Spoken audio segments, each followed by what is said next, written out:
भाइयों आप लोगों से यही निवेदन है, होश ना खोइयो, बिल्कुल भी बहुत बहकाना होंगे लोग बाग उसे बोल दियो तो इसे बीजेपी को धरती में डाले। जय हिंद और जय राजपूत समाज।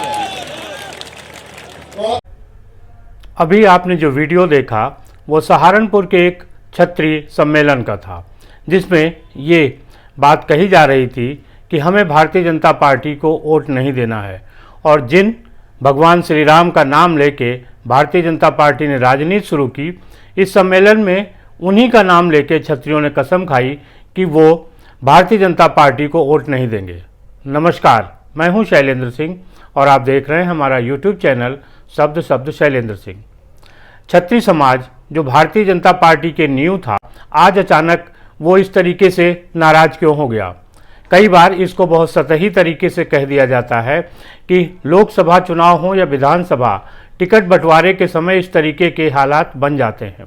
दरअसल ये सिर्फ इतनी बात नहीं है, टिकट का वितरण एक अलग मुद्दा है और वो भी एक इसका हिस्सा है, लेकिन उससे बड़ा हिस्सा ये है कि क्षत्रिय समाज की अस्मिता पर चोट की जा रही है। गुजरात राजकोट के पुरुषोत्तम रूपाला जो वहाँ भारतीय जनता पार्टी के लोकसभा चुनाव लड़ने जा रहे हैं, उन्होंने क्षत्रिय समाज और उसकी ऐतिहासिक जो पृष्ठभूमि है उसको लेके एक टिप्पणी की, जिसको लेके तमाम तरीके की प्रतिक्रियाएं न सिर्फ क्षत्रिय समाज में देखने को मिली, बल्कि मीडिया में भी उसका विश्लेषण होने लगा। सिर्फ हिंदी ही मीडिया नहीं, अंग्रेजी मीडिया में भी उसको एक तरीके से देखा जाने लगा। आपकी स्क्रीन पे ये तमाम अखबारों की खबरें चल रही हैं, आप इनको देख सकते हैं, समझ सकते हैं। सहारनपुर की जो स्थिति है पश्चिम उत्तर प्रदेश की, उसके बारे में वहाँ के जो ठाकुर बिरादरी के लोग हैं उनकी एक टिप्पणी सुनिए। हम तो ये मान रहे हैं, जब हमारा सहारनपुर में सांसद क्षत्रिय समाज से हुआ करे थे, कैराना में, मेरठ में, मुजफ्फरनगर में, नोएडा में, गाजियाबाद में, तो ऐसा क्या पश्चिम उत्तर प्रदेश में समाज इतना छोटा, इतना बोना समझ लिया पार्टी ने कि इसे एक टिकट तक नहीं दिया जा रहा? प्रदेश में पूछ किससे रहे वो लोग टिकट देने से पहले? एक भी टिकट बाबा जी की मर्जी से नहीं दिया गया, उन्हें बस मनाने के लिए भेज दिया गया। कल वो संगीत सोम जी को मनाना आए थे। समाज का प्रतिनिधित्व खत्म कर दिया इस पार्टी ने। यहाँ संगीत सोम आके इन लोगों की खुशामद कर लो। हम संगीत सोम से पूछ लेंगे, भाई तुम तो मेरठ से टिकट मांग रहे थे, तुम्हें क्यों नहीं दिया इन्होंने? संगीत सोम का भी तो इसी पार्टी ने इलाज बैठा रखा सारा। क्या इसी पार्टी के प्रत्याशी नहीं क्या जिन्होंने संगीत सोम को विधानसभा हराई? उसे भूल गए संगीत सोम आओगे, हम उनसे पूछेंगे कि क्या तुम्हारे साथ धोखा नहीं हुआ था? तो इस तरीके से आपने देखा कि टिकट का मुद्दा तो है ही, लेकिन उसकी जगह पर तमाम दूसरे मुद्दे भी हैं, जिनसे क्षत्रिय बिरादरी भारतीय जनता पार्टी के साथ एक तरीके के संघर्ष पर उतर आई है। जिस समय ये लोकसभा का चुनाव चल रहा है, पश्चिमी उत्तर प्रदेश में तमाम क्षत्रिय संगठन मिलके काम कर रहे हैं, और सहारनपुर की रैली जिस तरीके से हुई है और उसमें जो भीड़ उमड़ी है, उसे देखकर जो प्रशासन है वो भी समझ नहीं पा रहा है कि अचानक ये इतनी भीड़ कैसे उमड़ पड़ी।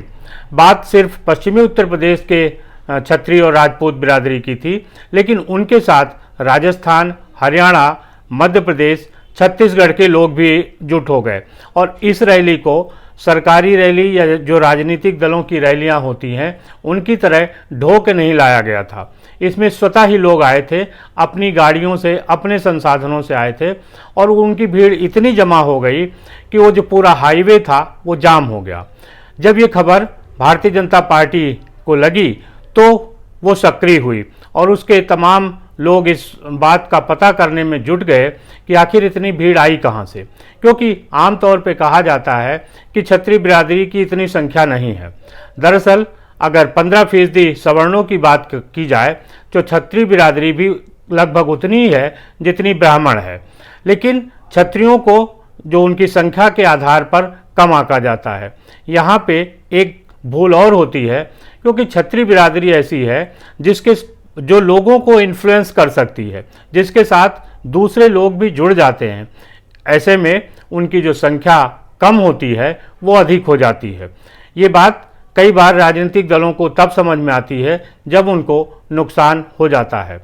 पश्चिमी उत्तर प्रदेश के क्षत्रिय नेताओं ने इसने करीब 25 दिन पहले से गांव-गांव घूमकर तमाम पंचायतें करके इस मसले को उठाया जा रहा था। उस समय तक भारतीय जनता पार्टी को ये समझ नहीं आया कि वो किसी तरीके से इस मुद्दे को शांत करे।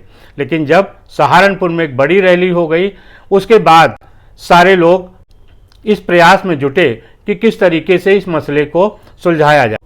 लेकिन अब जो बात है वो आगे बढ़ चुकी है, क्योंकि लोगों का ये मानना है कि अब वो चाहे मुख्यमंत्री योगी आदित्यनाथ हो या पश्चिमी उत्तर प्रदेश के जो नेता हैं संगीत सोम वो हों, उनके समझाने पर भी वो मानने वाले नहीं हैं। ऐसे में भारतीय जनता पार्टी को नुकसान हो सकता है। और बात सिर्फ पश्चिम उत्तर प्रदेश की नहीं है।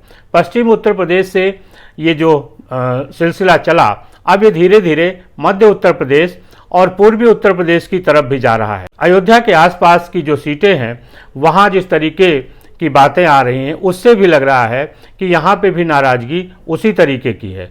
लिहाजा जैसे जैसे चुनाव आगे बढ़ेंगे, ये नाराज़गी दिखेगी। इस नाराज़गी का सबसे बड़ा कारण ये है कि पुरुषोत्तम रूपाला जैसे लोग गुजरात के राजकोट से आते हैं और इस तरीके की विवादित टिप्पणियां करते हैं, जिनके खिलाफ करणी सेना से लेके और तमाम क्षत्रिय संगठन लामबंद हो चुके हैं, उनको गुजरात में प्रदर्शन करने नहीं दिया जा रहा है। इस तरीके से गुजरात से लेके और उत्तर प्रदेश तक क्षत्रिय समाज आंदोलित है। और सबसे जो खास बात है कि वो भारतीय जनता पार्टी के खिलाफ ही आंदोलित है। राम मंदिर की जब बात की जाती है तो अयोध्या के आसपास तमाम ऐसे गांव हैं जिन्होंने राम मंदिर को लेके पीढ़ियों संघर्ष किया। लेकिन जब राम मंदिर बना, उसकी प्राण प्रतिष्ठा हुई, जो न्यास बन रहा था, उसमें किसी भी क्षत्रिय को कोई भूमिका नहीं दी गई।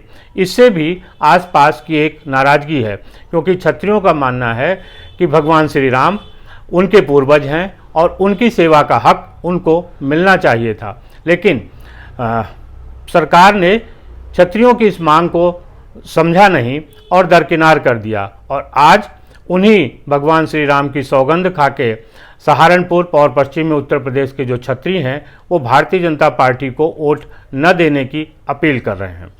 दरअसल भारतीय जनता पार्टी ने जब 2017 में उत्तर प्रदेश में योगी आदित्यनाथ को मुख्यमंत्री बनाया, तब से एक तरीके का नैरेटिव ये चलने लगा कि उत्तर प्रदेश में क्षत्रियों की सरकार है। हालांकि इसका कोई विशेष लाभ पूरी बिरादरी को मिला हो, ऐसा नहीं है। ना ही योगी आदित्यनाथ को क्षत्रिय होने के नाते मुख्यमंत्री बनाया गया था। ये बात और है कि वो दूसरे भारतीय जनता पार्टी के नेताओं के मुकाबले खुद को क्षत्रिय कहने में उनको कोई संकोच नहीं होता है। हालांकि कई और भारतीय जनता पार्टी के नेता हैं जो अपने को क्षत्रिय कहने में संकोच अनुभव करते हैं और क्षत्रिय बिरादरी के लोगों से साफ साफ कहते हैं कि अगर हम उनके पक्ष में खड़े होंगे तो हमारे ऊपर जातिवाद का ठप्पा लग जाएगा। शायद यही कारण है कि राजधानी उत्तर प्रदेश में महाराणा प्रताप की सिर्फ एक मूर्ति लग पाई। अपनी जात के महापुरुषों को लेके तमाम दलों ने, तमाम नेताओं ने बहुत सारे काम किए। राजधानी उत्तर प्रदेश में तमाम मूर्तियां लगी, स्मारक हुए, पार्क बने, लेकिन महाराणा प्रताप को सिर्फ एक चौराहे पर एक मूर्ति बन के खड़े रहने पर ही संतोष करना पड़ा। क्षत्रिय समाज की जो लड़ाई है, चाहे वो पश्चिम उत्तर प्रदेश की हो, वहाँ अपने महापुरुषों को लेकर है। मिहिर भोज जो क्षत्रिय समाज के महापुरुष थे, उन पे गुजरों का एक अधिकार जताया जा रहा है, जिसकी वजह से भी पश्चिम उत्तर प्रदेश के क्षत्रिय नाराज हैं। और यही हाल महाराज सुहेल देव का भी है, क्योंकि उसमें भी राजभर उन्हें अपना महापुरुष बता रहे हैं, जबकि वो क्षत्रिय बिरादरी से आते हैं। तो मिहिर भोज की बात हो या महाराज सुहेल देव की, क्षत्रिय समाज के जो महापुरुष हैं उनको भी दूसरे लोग अपनी जातियों का बता रहे हैं और इसके पीछे राजनीतिक षड्यंत्र हैं। क्षत्रिय समाज इन राजनीतिक षड्यंत्रों को समझता है और अब उसे इनके खिलाफ संघर्ष करने के लिए एकजुट होना पड़ा है। दरअसल अभी तक क्षत्रिय समाज एकजुट नहीं होता था, लेकिन जैसे जैसे उसने ये देखा है कि तमाम दूसरी जातियां एक साथ लामबंद हो रही हैं, अपने मुद्दों को लेकर लामबंद हो रही हैं, लिहाजा अब वो भी लामबंद हो रहा है। यही वजह है कि जो गुजरात में पुरुषोत्तम रूपाला अगर कोई बात कहते हैं जिससे क्षत्रिय समाज आहत होता है, तो उसकी आहट उत्तर प्रदेश में भी महसूस की जा रही है। और उत्तर प्रदेश के जो क्षत्रिय समाज है वो गुजरात लॉबी से नाराज है, क्योंकि उसे लगता है कि इनकी सह पाकर ही न सिर्फ क्षत्रिय समाज के टिकट कट रहे हैं बल्कि उनके महापुरुषों को अपनाने का एक षड्यंत्र भी चल रहा है। ऐसे में भारतीय जनता पार्टी को क्या नुकसान होगा ये तो लोकसभा चुनाव के परिणाम ही बताएंगे, लेकिन क्षत्रिय समाज जिस तरीके से जागरूक हो रहा है उससे समाज एक उत्साह बढ़ता है। आपकी क्या राय है ज़रूर बताइएगा। शुक्रिया, धन्यवाद।